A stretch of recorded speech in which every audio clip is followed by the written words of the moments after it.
people who own Tesla cars have been trying to disguise their vehicles to avoid confrontations and vandalism. Somebody pulled the Tesla logo off their Model X and replaced it with the Mazda logo. Maybe this is all a ruse. Elon somehow tricked MAGA into driving electric cars.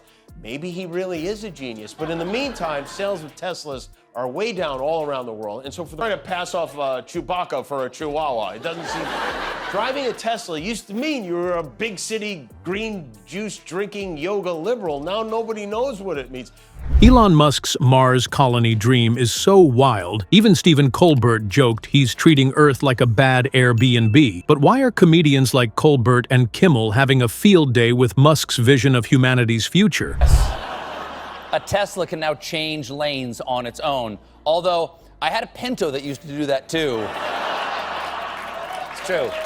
My first car. It's like your car is going through puberty.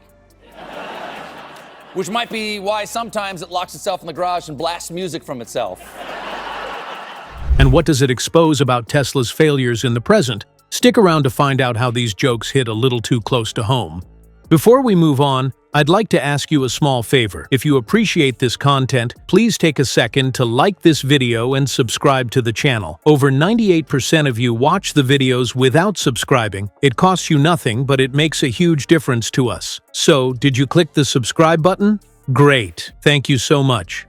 Now, back to the video. Stephen Colbert didn't hold back when he quipped that Tesla's self-driving technology might be the perfect tool if your goal is to experience a near-death situation every time you commute. Jimmy Kimmel jumped in too, suggesting that Teslas don't just need software updates, maybe they should come with a free therapist. It's so fast, it's all electric. It's like a golf cart had sex with a Pegasus. And here's a really cool thing, because basically it's like a laptop computer with wheels. Well, we now have video of the moment that a Tesla in self-driving mode started braking unexpectedly on the Bay Bridge, causing 8 cars to pile up.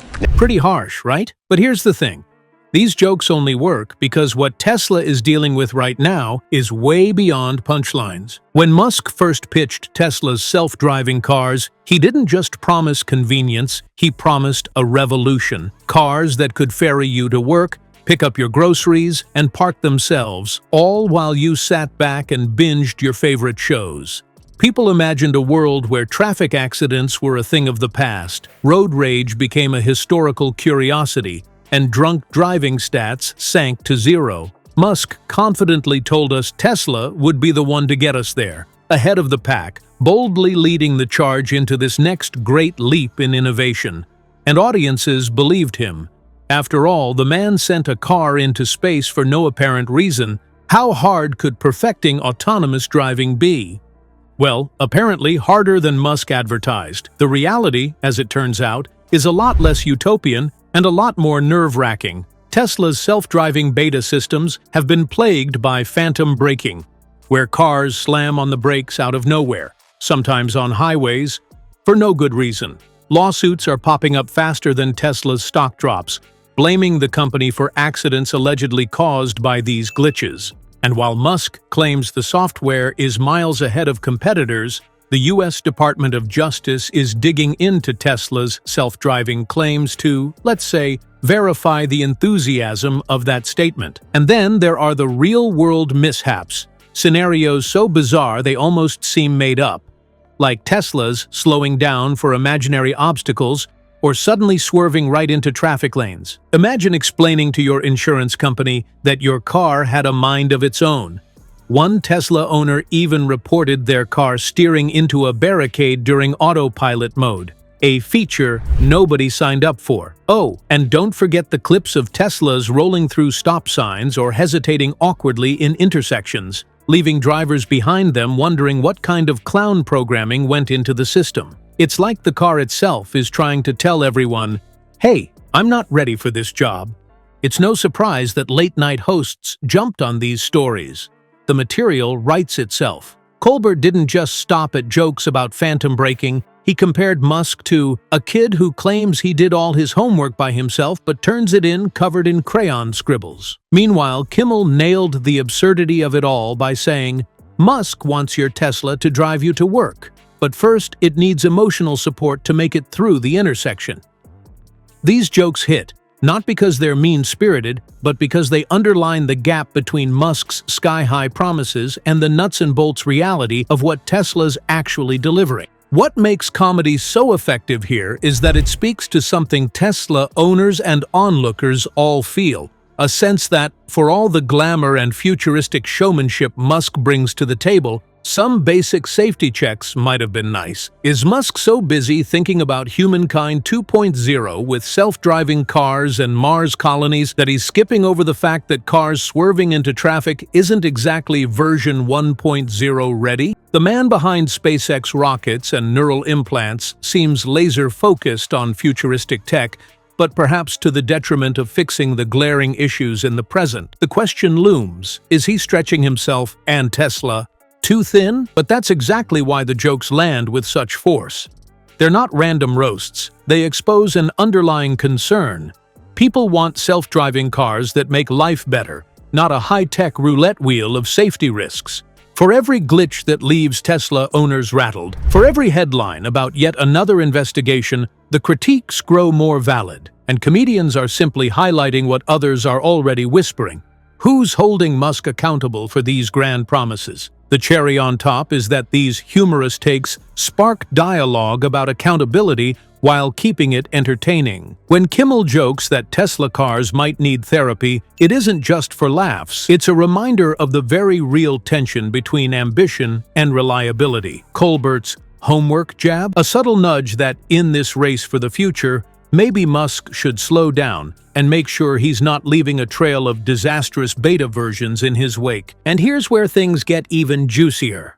While comedians have a field day with Tesla's car troubles, Musk's obsession with colonizing Mars provides a whole other galaxy of comedic potential. Could his distraction with the red planet really be part of the reason these Earth-based issues keep piling up? You'll see exactly how Musk's extraterrestrial ambitions are catapulting him right back into the late-night hot seat when we dive into that next. Stay tuned. Stephen Colbert didn't hold back when he joked that Elon Musk treats Earth like a temporary Airbnb. You know, the kind where you don't care if your pet scratches the furniture because you're checking out in the morning anyway. The punchline hits because it captures Musk's attitude perfectly. Why worry about cleaning up here when his bags are already packed for Mars? It's bold, it's ambitious, and for comedians, it's basically an all-you-can-roast buffet. Musk has painted a dramatic picture of Mars colonization as humanity's backup plan. According to him, Earth is a ticking time bomb,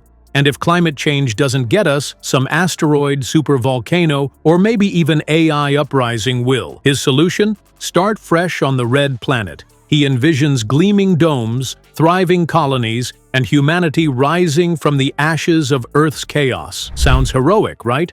But here's the catch. Mars is, well, Mars.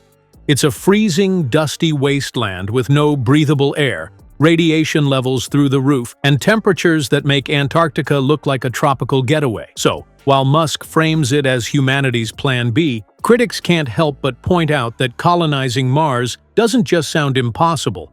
It sounds like the setup for a sci-fi disaster movie. And of course, late-night hosts have sunk their teeth into all of this. Jimmy Kimmel once wondered if Musk's Mars obsession was really about saving humanity, or if it's just an elaborate excuse to dodge those awkward Tesla board meetings. After all, why deal with lawsuits about phantom braking or missed production targets when you can tweet about interplanetary travel and Martian cities? Kimmel wasn't just being snarky. He was pointing out something that's on a lot of people's minds. Is Musk using Mars as a distraction from the mounting problems his companies can't seem to fix? Colbert also couldn't resist chiming in, poking at the hypocrisy between Musk's environmentalism and the carbon footprint of his SpaceX launches. Musk loves to position himself as a warrior for the planet, pushing Tesla as a climate change solution, advocating for solar energy, but then there's SpaceX, blasting rocket after rocket into the sky and turning the ozone layer into its personal piñata.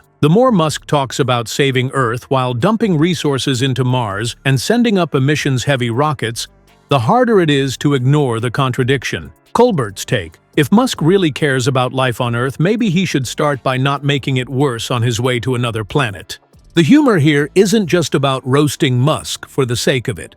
These jokes expose a real disconnect, a guy who constantly preaches long-term survival strategies while struggling with short-term accountability. Because for all of Musk's fancy Mars tech demos and sleek concept art showing futuristic Martian colonies, the question remains, at what point do these grand ideas stop being practical solutions and start becoming, well, space-themed PR stunts? Critics argue that Musk's Mars pitch might be less about seriously addressing global problems and more about creating a distraction, something to keep people talking about his vision instead of his failures. And speaking of failures, SpaceX hasn't exactly been a walk in the park.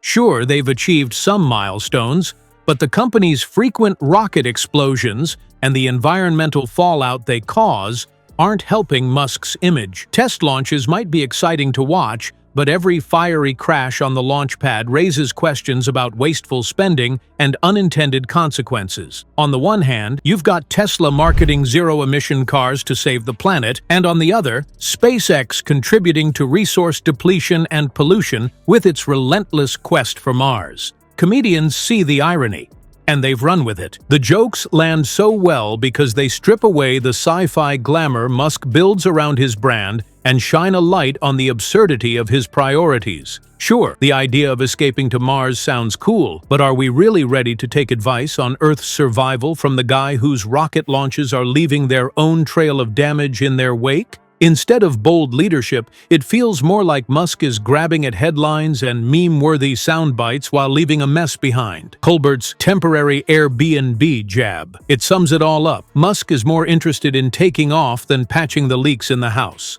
So, where does that leave us? While Musk talks about building the future on a distant planet back here on Earth, the cracks in his companies are growing harder to ignore. Comedy plays a crucial role in calling this out, cutting through the self-promotion and holding him accountable in a way that's relatable. After all, when your plans sound like cartoons but your problems look very real, you can bet the comedians will be there to call it out. Comedy isn't just there to make us laugh. It's a way to cut through the noise and spotlight the cracks in the big ideas sold to us by people like Elon Musk. When Colbert compares Musk's Mars obsession to ditching Earth like a cheap Airbnb or Kimmel jokes about Teslas needing therapy, they're not just throwing shade. They're highlighting the deeper issue: how unchecked ambition can overshadow accountability. The ability to laugh at these lofty promises reminds us to look closer, ask tougher questions, and not get swept up in the hype. Sometimes the sharpest insights come wrapped in a joke.